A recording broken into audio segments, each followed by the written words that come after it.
On Thursday, the 7th of June, 6 people met their death when they were electrocuted in Gando in Mubende district as they erected a tent ahead of a wedding function.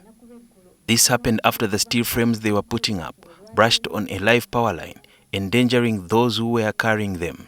We spoke to the Director of Technical Regulations of the Electricity Regulatory Authority, Engineer Edith Nayigaga Ssengendo, about the safety measures one has to consider before erecting a tent. Above, within a given height, really. Within a given height, because we have what we call electrical clearances. So if your tent is going to be above, which is likely to compromise on the electrical clearances, it will be safe not to install it. Electrically, we have, according to the voltage level, we have minimum clearances that maybe below the 240 volts, you have to maintain maybe a safe distance of a meter. The voltage increase from 11 kilovolts to 33 kilovolts to even the 400 that we now have. These distances increase, and any person that is operating in such areas must ensure that they adhere to such minimum clearances.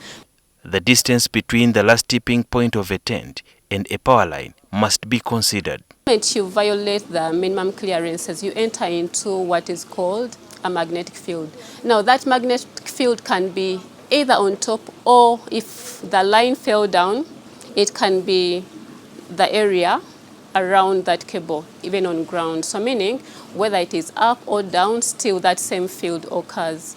So as you move closer to the field, you are moving into the concentration of the likelihood of contact with current. Yeah, so the more you draw closer to it, the more you are exposing yourself.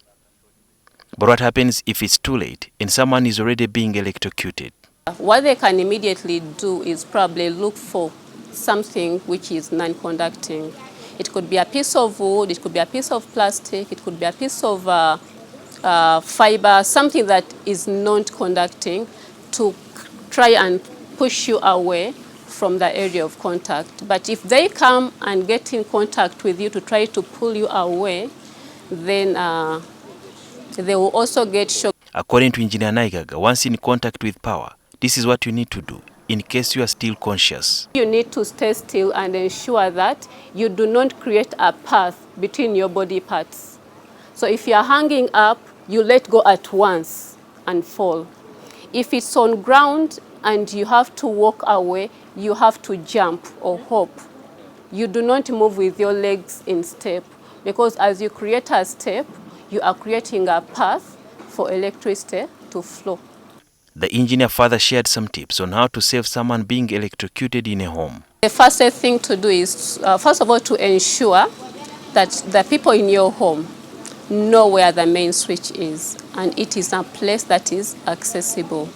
And doing the basic induction on what to do in case there is a fire, or in case there is an electrocution or a shock, an electric shock in the house. So the most important thing to do is to ensure that you turn off the main switch. The engineer said the moment a person has been electrocuted, has been removed from the point of contact with electricity, they should be given first aid before rushing them to hospital.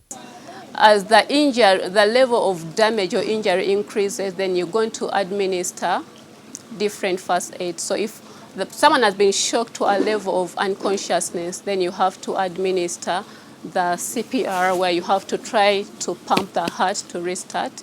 Some of them have to do with mouth to mouth to enable them to start breathing again, yes.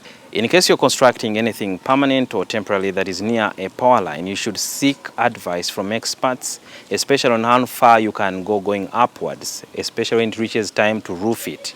Because the tipping point of what you have used as a material to roof, especially like for tents where they use metals, even if you have left this gap, anytime you can get electrocuted, because it creates a magnetic field that allows power to go through. But just in case someone gets electrocuted, do not rush to touch them. Go and get something that is plastic or wooden and push them away, and then later on you can administer first aid. Because power kills in a very short time, in seconds, you should also be very fast. Power that kills a person anything above 30 milliamps, that is not enough to even light a bulb, can kill a human being. Sudhir Byaruhanga, NTV.